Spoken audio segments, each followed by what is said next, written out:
एक दिन लाडो चिड़िया अपने बच्चों के लिए दाना पानी इकट्ठा करने के लिए जंगल जा रही थी। वो दाने की तलाश में अपने घर से बहुत दूर आ चुकी थी। तभी उसे रास्ते पर गिरा हुआ एक अनाज का दाना दिखाई दिया। अरे वाह, यहाँ तो बहुत सारा दाना पानी है।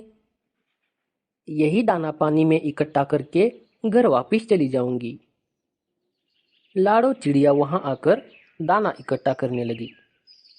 जब लाडो ने वो दाना अपने मुंह में रख लिया, तब भी उसे आगे और दाना गिरा हुआ दिखाई दिया। अरे वाह, और दाना दिखाई दे रहा है मुझे तो यहाँ पर। मुझे लगता है आज मेरी किस्मत बहुत अच्छी है। यही लेकर मैं घर चली जाऊंगी। लाडो ने वो दाना अपने मुंह में रख लिया। जब वो वापस लौटने लगी तो उसे उसके सामने और दाना दिखाई दिया। लाडो उस दाने के पास चली गई और उसने वो भी दाना अपने मुंह में इकट्ठा कर लिया।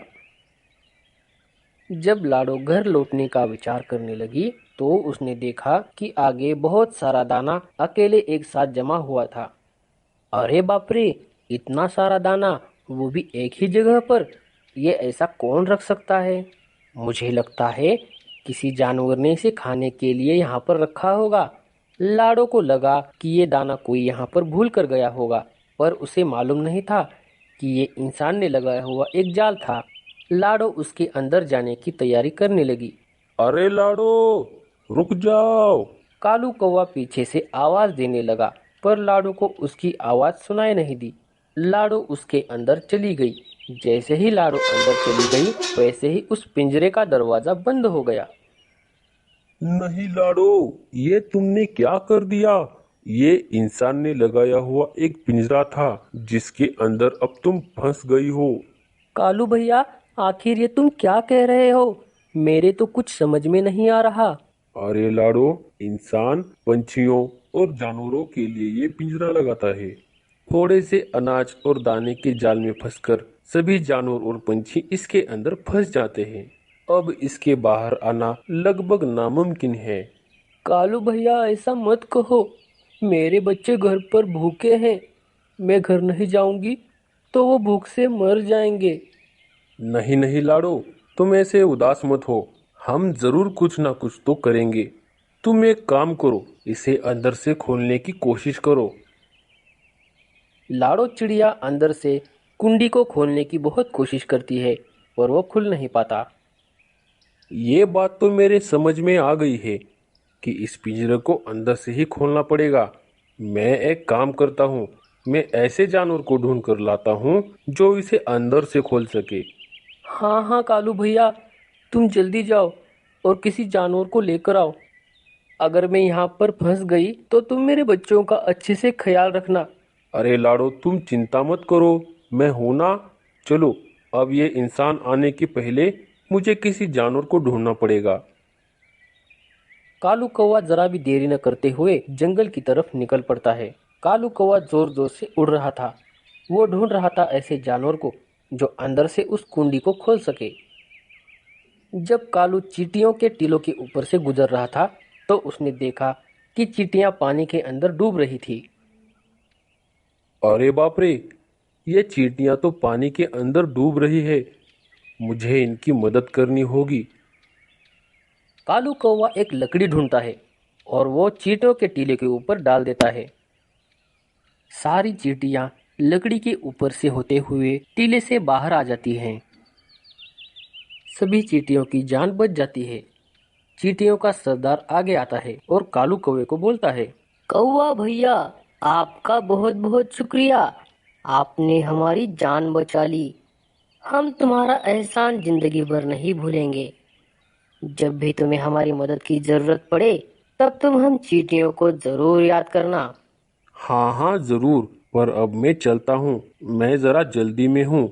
कालू को लगा कि चींटियां क्या मदद कर सकेंगी, पर आगे चलकर चींटियां ही उसकी मदद करेंगी, ये उसे पता नहीं था। कालू वहां से निकल पड़ा। जब कालू किसी की खोज कर रहा था, तभी उसे कुछ आवाज आने लगी। बचाओ, मुझे कोई तो बचाओ।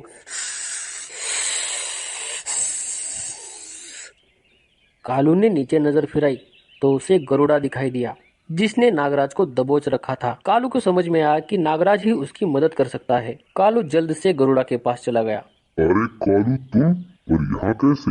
हाँ मैं। अब तुम्हें नागराज को छोड़ना पड़ेगा। और आखिर क्यों? एक चिड़िया पिंजरे में फंस गई है। मुझे उसे छुड़ाने के लिए नागराज की जरूरत है।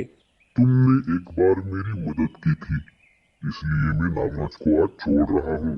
ये नागराज मेरे बच्चों को खाना चाहता था, इसलिए मैंने उसे पकड़ कर रखा था। चलो, मैं इसे लेकर चलता हूँ तुम्हारे साथ। ये कभी भी अपनी बाजी पलट सकता है। हाँ हाँ, जल्दी चलो, नहीं तो इंसान वहां पर आ जाएगा। कालू कौवा आगे आगे उड़ रहा था और गरुड़ा नागराज को लिए हुए पीछे पीछे उड़ रहा था। सभी मिलकर लाड़ो के पास आकर पहुंच गए। अरे बाप रे, ये तो गरुड़ा और नागराज हैं। आखिर कालू इन दोनों को क्यों यहाँ पर लाया है? अरे लाडो, डरो मत। ये दोनों सिर्फ तुम्हारी मदद करने के लिए यहाँ पर आए हैं।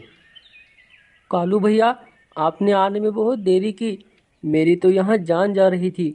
हाँ हाँ, अब हम आ गए हैं ना, तुम चिंता मत करो। रुको, हम कुछ करते हैं। कालू नागराज को आदेश देता है कि वो अंदर चला जाए और कुंडी को अंदर से खोलने का प्रयास करे। नागराज, तुम अंदर चले जाओ और कुंडी को अपने मुंह से खींचने की कोशिश करो। ठीक है, मैं अंदर जाकर इसे खोलने की कोशिश करता हूँ। नागराज पिंजरे के अंदर चला जाता है और कुंडी को जोर जोर से खींचने की कोशिश करता है। जब नागराज पिंजरे के कुंडी को अपने मुंह से खींचता है, तब पिंजरे का दरवाजा बाहर से खुल जाता है। कालू भैया, आपका बहुत बहुत शुक्रिया। आपने सही समय पर नागराज को यहाँ पर लेकर आए और उन्होंने मेरी जान बचाई। मैं तुम्हें अब जाने दे रहा हूँ, क्योंकि तुमने मेरे दोस्त की मदद की है। आइंदा किसी को खाने की कोशिश मत करना। वो तीनों बातें ही कर रहे थे कि कालू देखता है कि आदमी वहां पर आ रहा है। अरे चलो, यहाँ से जल्दी से भाग लो, नहीं तो वो इंसान हम सबको पकड़ लेगा। सभी वहां से उड़कर चले जाते हैं। नागराज झाड़ियों में छुप जाता है। अच्छा हुआ कालू भैया ने नागराज को लेकर आए, नहीं तो मैं पूरी जिंदगी वहां पर फंसी रह जाती। लाड़ो अपनी घर की तरफ उड़ रही थी, पर उसको पता नहीं था कि नागराज उसका पीछा कर रहा है।